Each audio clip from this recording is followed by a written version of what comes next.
गहरे जंगलों के पार, जहाँ सूरज की किरणें भी डरते डरते प्रवेश करती थी, वहाँ एक छोटा सा गांव था, संध्यापुरा। इस गांव के लोग साधारण थे, लेकिन उनकी आंखों में हमेशा एक अजीब सी बेचैनी रहती थी। इस गांव के बारे में कहा जाता था कि इस गांव के पास ही कहीं सपनों की नगरी छुपी हुई थी। एक ऐसी नगरी जहां हर इच्छा पूरी होती थी, लेकिन वहां जाने का रास्ता किसी को नहीं पता था। गांव के बुजुर्ग कहते थे कि सपनों की नगरी का एक गुप्त द्वार है, जो केवल उसी के लिए खुलता है जो सच्चे दिल से वहां जाने के लिए इच्छा रखता है और जिसका मन निर्मल होता है। लेकिन यह द्वार कहाँ है, यह एक रहस्य ही था। संध्यापुरा के लोग साधारण जीवन जीते थे, लेकिन एक दिन गांव में एक अजनबी आया। उसका नाम अद्वितीय था। उसकी आंखों में एक अजीब सी चमक थी और उसकी बातें गांव के लोगों से बिल्कुल अलग थी। अद्वितीय ने दावा किया कि उसने सपनों की नगरी के बारे में बहुत कुछ सुना है और वह जानता है कि वह नगरी हकीकत है, कोई कल्पना नहीं। गांव के लोग पहले तो उसकी बातों को मजाक समझते रहे, लेकिन अद्वितीय की रहस्यमय बातें और उसकी आंखों में दिखने वाली दृढ़ता ने लोगों को सोचने पर मजबूर कर दिया। जिस दिन अद्वितीय गांव में आया, उसी रात से गांव में अजीब घटनाएं होने लगी। कभी रात के अंधेरे में किसी के चलने की आहट सुनाई देती, कभी घर के दरवाजों पर रहस्यमय निशान दिखाई देते और कभी कभी लोग सपनों में एक रहस्यमय सुनहरा द्वार देखते। अद्वितीय ने लोगों को समझाया कि यह सब संकेत है कि सुनहरा द्वार खुलने वाला है, लेकिन इन संकेतों का अर्थ समझना आसान नहीं था। एक रात अद्वितीय को एक सपना आया। सपने में उसने एक पुराना महल देखा, जो जंगल के बीच में कहीं छुपा हुआ था। सपने में उस महल के द्वार पर एक सुनहरी चाबी चमक रही थी। अगली सुबह अद्वितीय ने गांव के सबसे बुजुर्ग व्यक्ति बाबा माधव से इस सपने का अर्थ पूछा।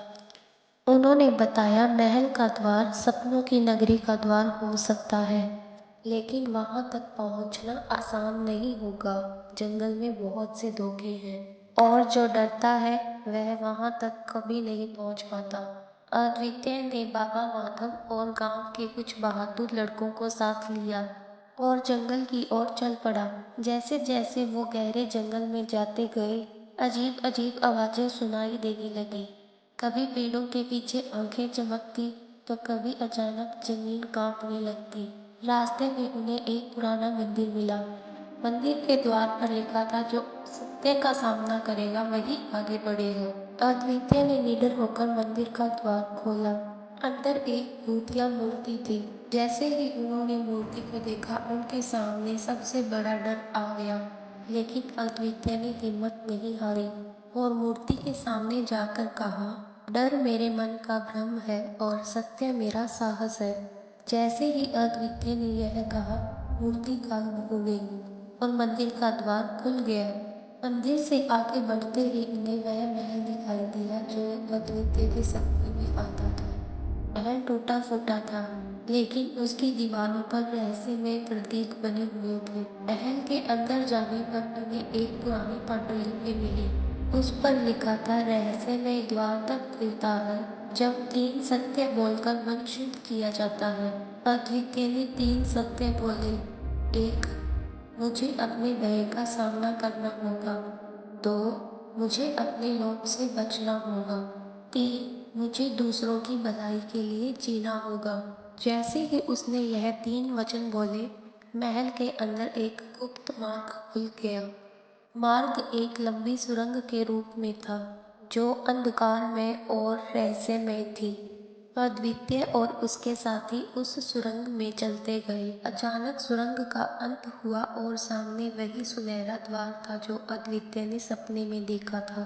द्वार पर एक छोटा सा कुंडा था, जिस पर हाथ रखते ही द्वार धीरे धीरे खुलने लगा। द्वार के उस पार एक अद्भुत नगरी थी। नगरी में प्रवेश करते ही अद्वितीय और उसके साथी चकित रह गए। वहाँ हर चीज दिव्य थी। सोने के महल और चांदी की सड़कें और आकाश में उड़ते हुए सफ़ेद पक्षी। सपनों की नगरी में एक सफ़ेद वस्त्रधारी व्यक्ति अद्वितीय के पास आया और बोला, यह नगरी उन्हीं के लिए खुलती है जो सच्चे मन से यहाँ आते हैं, लेकिन इस नगरी का रहस्य किसी को बताना मना है। अद्वितीय और उसके साथी कुछ समय तक वहाँ रहे और जब वे लौटे तो उनके पास ऐसा ज्ञान और शक्तियाँ थी जिन्होंने पूरे गांव का उद्धार किया। संध्यापुरा के लोग अब खुशहाल थे और गांव में कभी भी डर का साया नहीं पड़ा।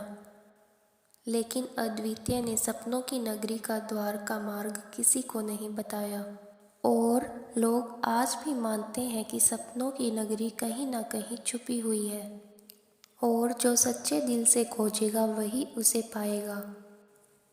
अगर वीडियो पसंद आए तो लाइक, शेयर और चैनल को सब्सक्राइब करें। मिलते हैं दूसरी वीडियो के साथ। धन्यवाद।